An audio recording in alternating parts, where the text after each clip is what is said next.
Morning students.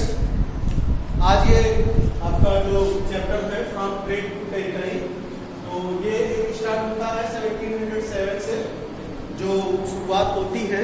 देखिए यहाँ हम बात करते हैं, जैसे आप लोग क्लास 7 में पढ़ करके आए हैं मुगल्स, जिसमें आपने बाबर को, हुमायूं को, अकबर को, फिर जहांगीर को, फिर शाहजहां को, फिर औरंगजेब को पढ़ा।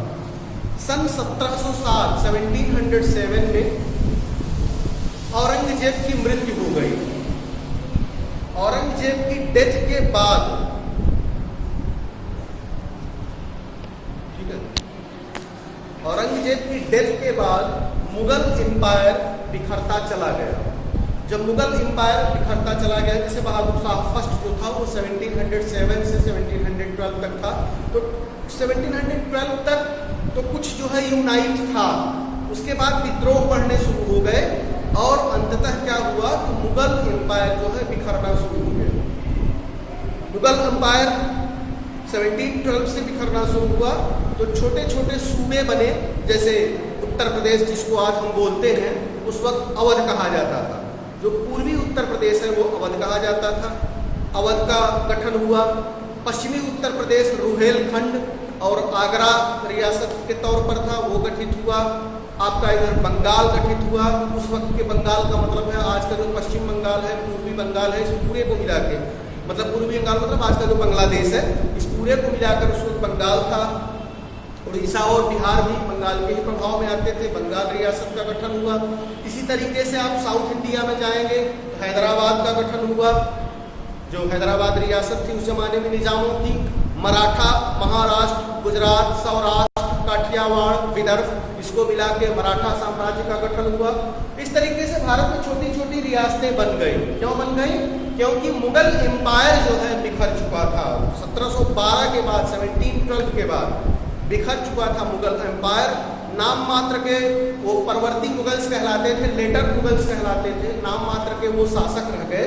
इसलिए मुगल साम्राज्य के बिखरने से छोटी छोटे रियासत या छोटे छोटे सूबे बन गए। सूबे मतलब प्रदेश, जिसको हम आजकल प्रोविंस या स्टेट बोलते हैं।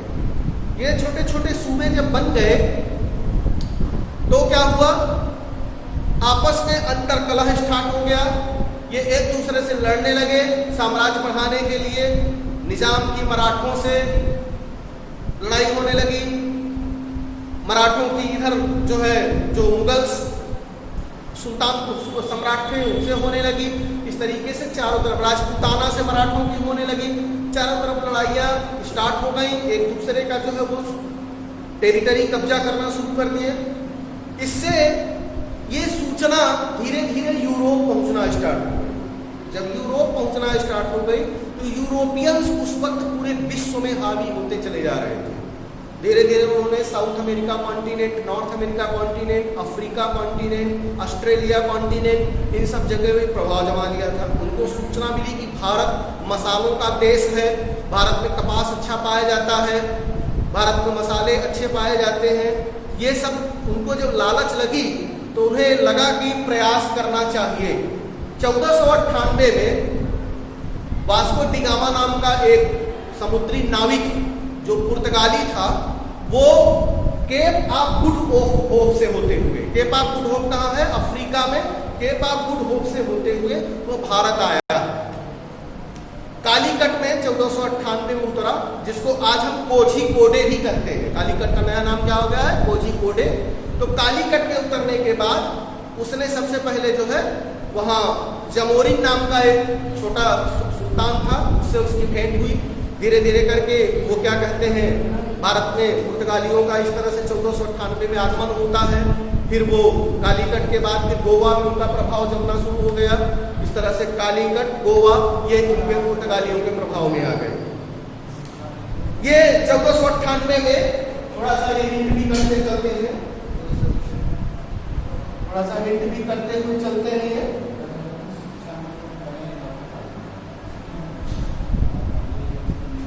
1498 में पोर्टुगीज है ये,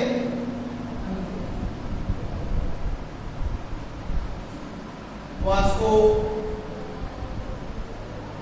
ड गामा कहाँ पहुंचा?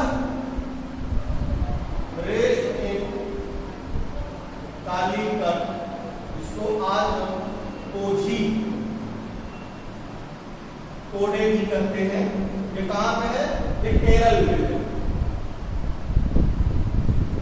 यहां पर ये 1498 में पहुंचा था वास्को डी गामा। ठीक है, ये प्रथम यूरोपियन है जो भारत में पहुंचा था, जो first European reached in India. इसके आने से क्या किया इसने, वहां के सुल्तान से ये मिला, फिर धीरे धीरे करके इस व्यवहार जब इसका बना, उसके बाद जब ये वापस जाने लगा तो वहां से तमाम मसाले ये ले करके साथ में गया था, जिसमें सबसे महत्वपूर्ण था काली मिर्च, जिसको ब्लैक पेपर हम लोग बोलते हैं, और इस प्रकार नारियल हो गया, काली मिर्च हो गया। वैसे भी केरल को मसालों का द्वीप कहा जाता है, आइलैंड ऑफ स्पाइसेस कहा जाता है केरल को आज भी। तो ये केरल से, कालीकट से मसाले भर करके वापस गया था। अब कहा यह जाता है कि ये पुर्तगाल में ले जा करके, पुर्तगाल में भी और अन्य यूरोपियन कंट्री में 60 गुना लाभ लेकर के इसने सामान को बेचा था। 60 टाइम्स बेनिफिट, 60 गुना लाभ जो है क्या कहते हैं, ये लेकर के वहां बेचा था। जब यह सूचना यूरोप के अन्य देशों में पहुंचा कि भारत के मसालों से इतना फायदा है कि मान लीजिए उदाहरण के तौर पे इसने उस जमाने में 1 लाख रुपए अपने यहाँ की मुद्रा लगाई होगी, अब कमाया कितना, 60 लाख रुपए। लोगों को लगा इतना फायदा, तो वो बहुत व्यापार के मामले में यूरोपियन उस वक्त काफी आगे निकल चुके थे। इससे प्रभाव में आकर अन्य यूरोपियन देशों ने भी भारत में आने का मन बनाना शुरू कर दिया। पहली लालच क्या थी, पहली लालच थी व्यापार, बिजनेस। दूसरा लालच क्या था कि धीरे धीरे भारत के आंतरिक मामलों को अध्ययन करेंगे और स्थिति जैसी समझ में आएगी उस हिसाब से साम्राज्य स्थापित करेंगे, क्योंकि वो यही तरीका अफ्रीका में अपना चुके थे और सफल हो चुके थे। अफ्रीका के कई देश जैसे south Africa, Kenya, Zimbabwe, Rhodesia, Sudan, तमाम देशों को कब्जा किए थे। और यही तरीका वो जो है क्या कहते हैं आपके साउथ अमेरिका कॉन्टिनेंट में अपना चुके थे। वो नई जमीन ही थी, उसमें तो पूरा अधिग्रहण, पूरा कब्जा कर लिया था। जो आज का ब्राजील, अर्जेंटीना, ये सब देश है, सब उन्होंने कब्जा कर लिया था। नॉर्थ अमेरिका में भी यही टैक्टिक्स उन्होंने बनाया था। उनको लगा कि बहुत ही बेहतरीन चांस है, बहुत ही बेहतरीन मौका है भारत में पांव जमाने का। तो क्या हुआ, उस वक्त यूरोप का सबसे प्रभावशाली देश, यूरोप क्या पूरे विश्व का सबसे प्रभावशाली देश था इंग्लैंड, जिसको हम कहते हैं UK, United kingdom of great Britain and northern Ireland कहा जाता है, जिसमें 4 देश शामिल हैं। United kingdom of great Britain and northern Ireland में 4 देश आते हैं। कौन कौन से, एक इंग्लैंड आता है, एक वेल्स आता है, एक स्कॉटलैंड आता है, एक नॉर्दर्न आयरलैंड आता है। तो ये यूके जो था, यूनाइटेड किंगडम, जिसकी महारानी उस वक्त थी क्वीन एलिजाबेथ फर्स्ट। इस वक्त महारानी कौन है, क्वीन एलिजाबेथ सेकेंड। उस जमाने में थी क्वीन एलिजाबेथ फर्स्ट। उन्होंने सन 1600 में 31 दिसंबर सन 1600 को ईस्ट इंडिया कंपनी की स्थापना की गई। 31 दिसंबर 1600 AD को ब्रिटिश ईस्ट इंडिया कंपनी की स्थापना की गई। देखिए ईस्ट इंडिया कंपनी इसलिए नहीं कहेंगे क्योंकि सभी ईस्ट इंडिया ही लिखते रहे। क्यों लिखते थे, इसके पीछे भी कारण है। जब इन्होंने वेस्ट इंडीज की खोज किया था, उस जमाने में उसको वेस्ट इंडिया कहते थे।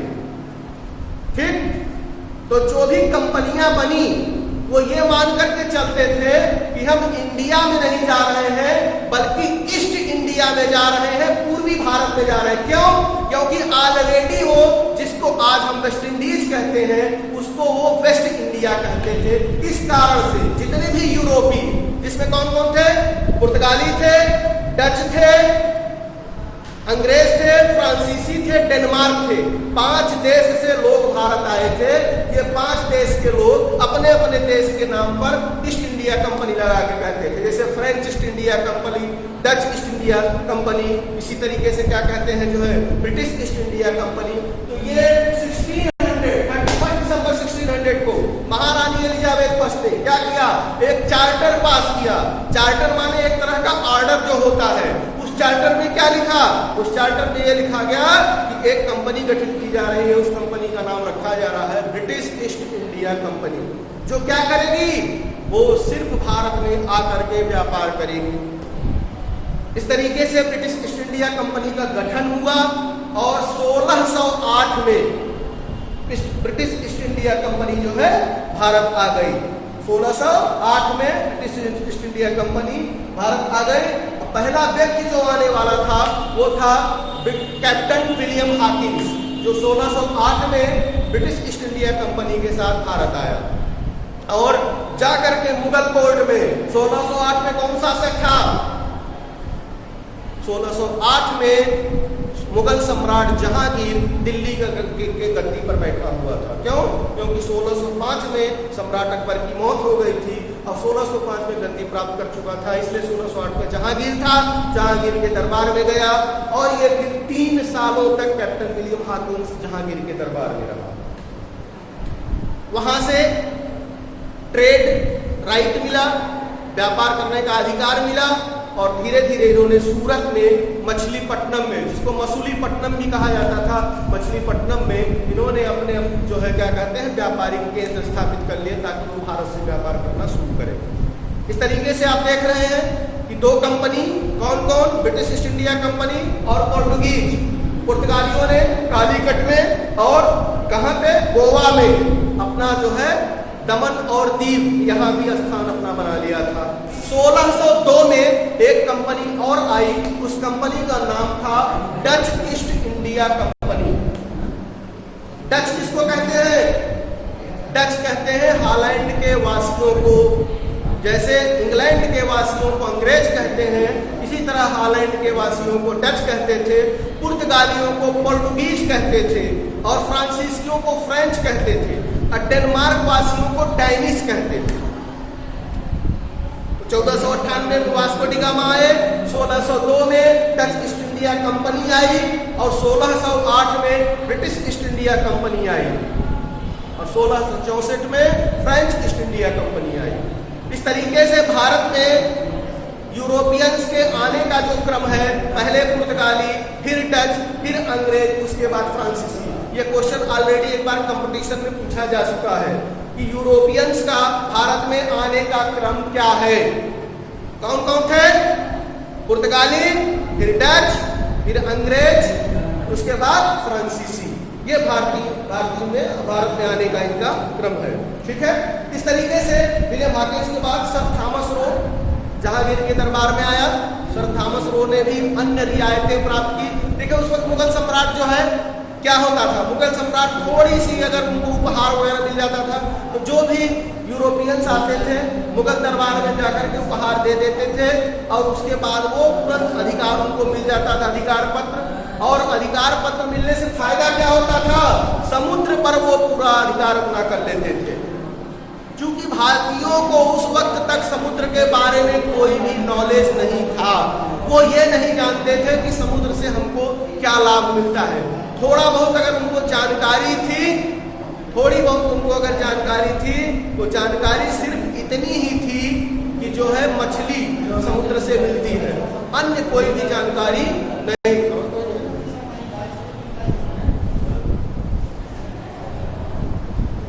तो बात क्या हुई कि समुद्र के बारे में जो भी भारतीय मुगल सम्राट थे वो कुछ भी नहीं जानते थे। जैसे ही थोड़ा बहुत उपहार, जिसको आज हम लोग घूस कहते हैं, मुगल सम्राट के दरबार में पहुंच जाता था, तुरंत वो राइट दे देते थे, अधिकार दे देते थे कि चाहिए व्यापार करिए चाहे जो करिए। उसका फायदा क्या मिलता था? वो पूरा समुद्र पर यूरोपियन कब्जा कर लेते थे। पुर्तगालियों ने इतना प्रभाव जमा दिया था कि गोवा और उसके आसपास का जो अरेबियन सी था वो पूरा उन्होंने कब्जा कर लिया था। इस तरीके से जब समुद्र पे अधिकार हो गया तो सीधी सी बात है बहुत ज्यादा लाभ हो गया। ऐसे ही क्या कहते हैं, एक सम्राट था मुगल सम्राट फर्रुखसियर। कौन? फर्रुखसियर। फर्रुखसियर 1713 से लेकर 1719 तक शासन किया था। उस पीरियड में उसको थोड़ा सा गले में तकलीफ थी, ले आकर के जब अंग्रेज वो डॉक्टर आया उसने उसके गले का इलाज कर दिया। वो ऐसे ही बिना उपहार ही लिए उनको लिख दिया कि ठीक है जाओ पूरा समुद्र का व्यापार अपना करो। क्योंकि भारतीयों को समुद्र के बारे में नॉलेज था नहीं कि समुद्र से क्या लाभ मिलता है। वो समुद्र से लाभ लेना जानते थे, समुद्र से व्यापार करना जानते थे। और ये बहुत दिनों तक, जब तक भारत की आज़ादी नहीं मिली है, भारतीय समुद्र का बहुत कोई लाभ नहीं ले पाए हैं, केवल यूरोपियन ही लिया करते थे, भारतीयों को बहुत ज्यादा नॉलेज इस बारे में नहीं था। अब देखिए हुआ क्या, आपने देखा कि 4 कंपनियां यूरोपियंस भारत में आ गई। कौन कौन सी?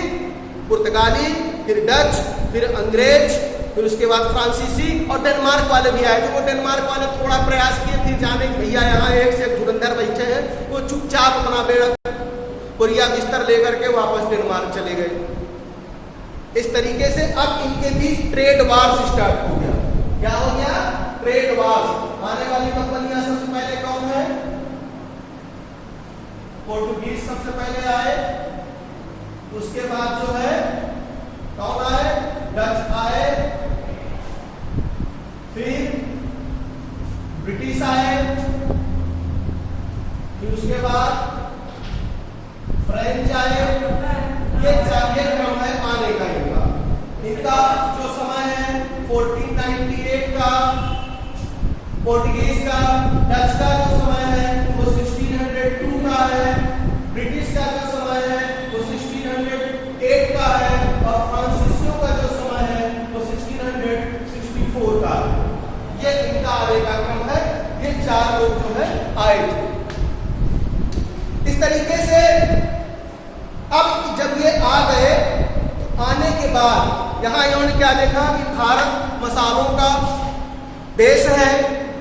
तमाम प्रकार के भारत में मसाले जैसे इलायची हो गया, लौंग हो गया, कार्डामम इलायची मतलब कार्डामम लौंग हो गया, क्लोव्स हो गया, ब्लैक पेपर हो गया, काली मिर्च जिसको कहते हैं, तमाम सिनामन हो गया, तमाम तरीके के मसाले थे।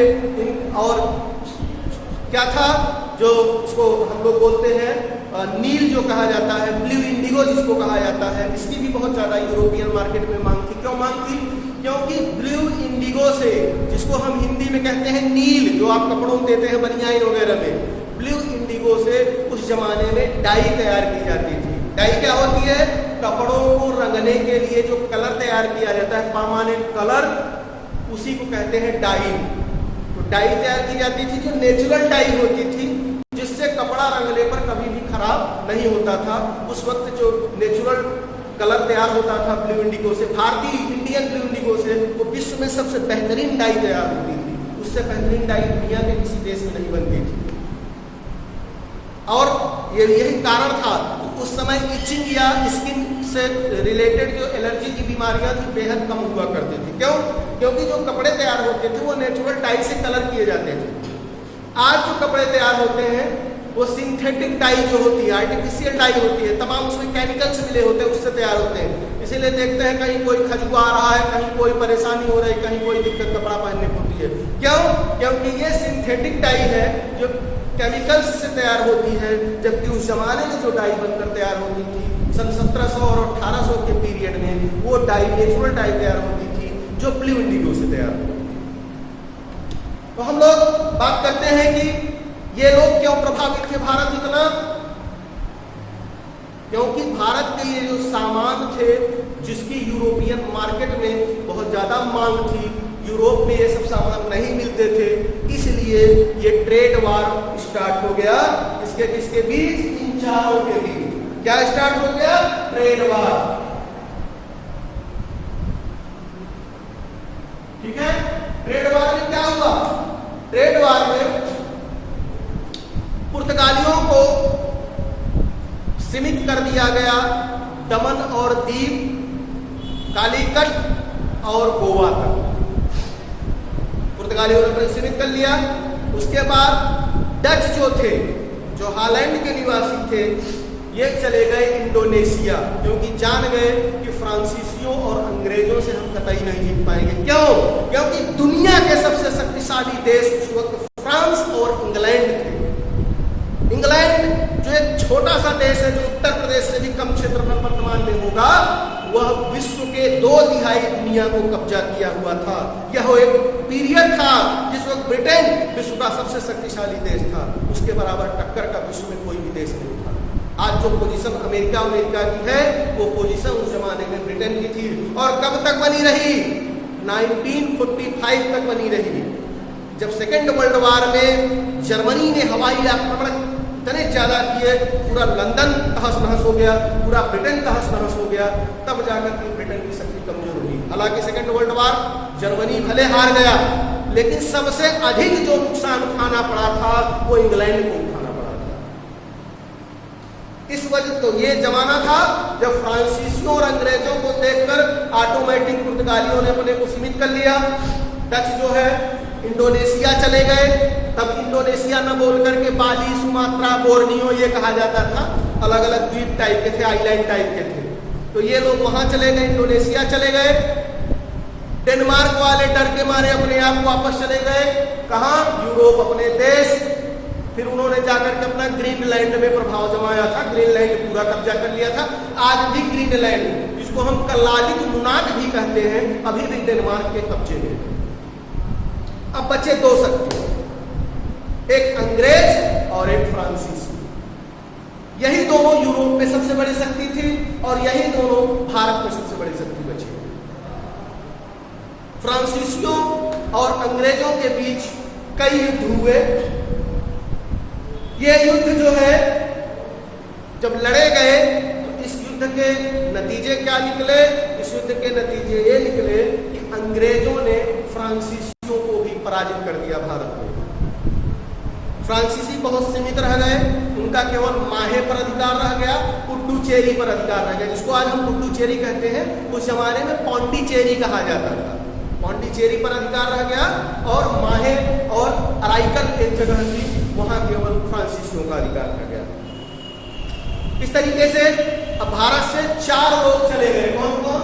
पोर्टुगीज, डच, फ्रेंच और डेनमार्क वाले, ये 4 चले गए। जब ये चारों चले गए तो फिर कौन शक्ति बची? चले जाने का मतलब देखिए, मैंने बता दिया गोवा और दमन तक सीमित रह गए। जो फ्रेंच थे ये माहे, अराइकल और जो है पौंडीचेरी तक सीमित रह गए। अब जो है सबसे बड़ी शक्ति भारत में बची रह गई वो थे अंग्रेज। अंग्रेज जो है भारत में सबसे बड़ी शक्ति बची रह गए और अंग्रेज जो थे ये ट्रेड वार में विनर कौन हुआ? जैसे 5 देश क्रिकेट मैच खेले तो 5 देश में जब फाइनल टूर्नामेंट, पहले क्वार्टर फाइनल, सेमीफाइनल, फिर फाइनल, तो फाइनल यहाँ कौन जीता? लड़ाई का फाइनल। लड़ाई का फाइनल का विनर हुआ कौन? ब्रिटेन, इंग्लैंड, जिसको हम लोग यूके भी कहते हैं। ये विनर हुआ, सभी को हरा दिया और ब्रिटेन ने अपना प्रभाव जो है भारत में जमाना शुरू किया।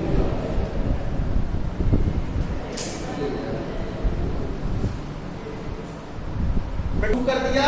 देखिए ये पीरियड 1608 से लेकर के 1757 के बीच का जो पीरियड, इसमें ब्रिटेन ने केवल भारत में क्या किया? व्यापार किया, सिर्फ बिजनेस, सिर्फ ये बिजनेस किया। और इस बीच इसने सभी यूरोपियन कंट्रीज को भारत से भगा दिया।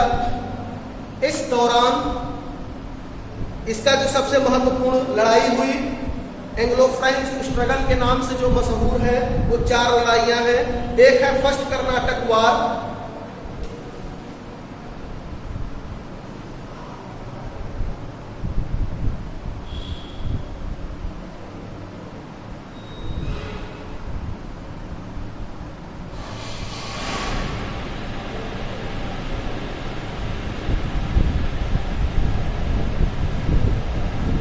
ये 3 कर्नाटक वार हुए, एक 1744 से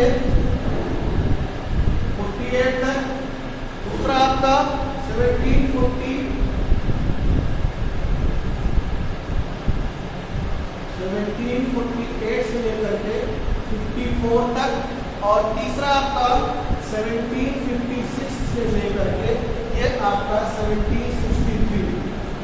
ये 3 लड़ाइयां चली किसके बीच? British East India Company and French के बीच।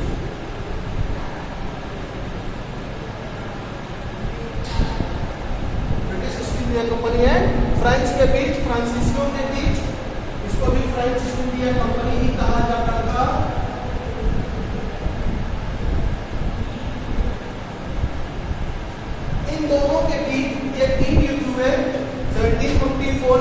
स्टेट जिसमें अंग्रेजों की जीत हुई, फिर दूसरा हुआ यहाँ भी अंग्रेज जीते, और तीसरा हुआ यहाँ भी अंग्रेज जीते। इस तरीके से finally French were defeated in 1760। Wandiwash के युद्ध में, इस युद्ध को कहा जाता है वांडी वास का युद्ध। फ्रांसीसियों की 1760 में हार हुई, और उसके बाद जो है इससे प्रभाव क्या हुआ कि फ्रांसीसी बिल्कुल जो है सीमित रह गए। इसके बाद एक जो अगला काल शुरू होता है, जो शुरू होता है आपका 1757 से लेकर के फ्रॉम 1757 टिल 1857, ये पीरियड जो है ईस्ट इंडिया कंपनी का पीरियड है। 1757 से 1857 का जो पीरियड है ये ब्रिटिश ईस्ट इंडिया कंपनी का पीरियड है। इस पीरियड में जो है अंग्रेजों ने नई नीति चली। वो नीति क्या थी?